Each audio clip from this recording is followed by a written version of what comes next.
এর বছর জানুয়ারি মাসে আরম্ভ হয়েছিল জি বাংলার অন্যতম জনপ্রিয় ধারাবাহিক মন দিতে চাই।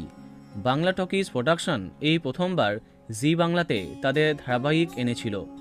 বলা বাহুল্য, আরম্ভ হবার পর থেকে খুবই জনপ্রিয় হয়ে ওঠে মন দিতে চাই। অসংখ্যবার প্রতিপক্ষকে পরাস্ত করে স্লট দখল করেছে, কিন্তু তিতির সাম্রাজ্যের মিল হবার পর থেকে আর জমেনি গল্প। এরপরে গল্পের দ্বিতীয় নায়িকা দোয়েলের আচমকা চলে যাওয়াতে আরও কমে যায় টিআরপি। তারপরে স্লট চলে যায়। অবশেষে 1.5 বছর ধরে সগৌরবে চলার পরে বিদায় নিচ্ছে মন দিতে চাই। টেলিপ্রাতে জানা যাচ্ছে আজকেই শেষ দিনের শুটিং করছে তারা।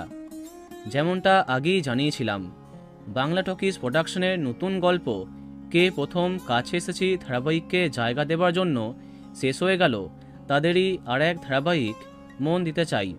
শেষ দিনে সবার মন খারাপ হয়ে গেল। ঋত্বিক এবং অরুণিমার চোখে জল। শেষ দিনে কেক কেটে একটু সেলিব্রেট করলেন তারা। শেষ হলো মন দিতে চাই।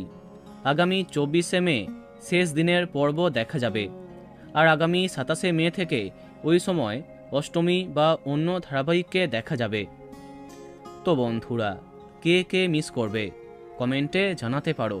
ভিডিওটি লাইক এবং শেয়ার করো। এই রকম আরও অনেক ভিডিও পেতে সাবস্ক্রাইব করো কারেন্ট পজ।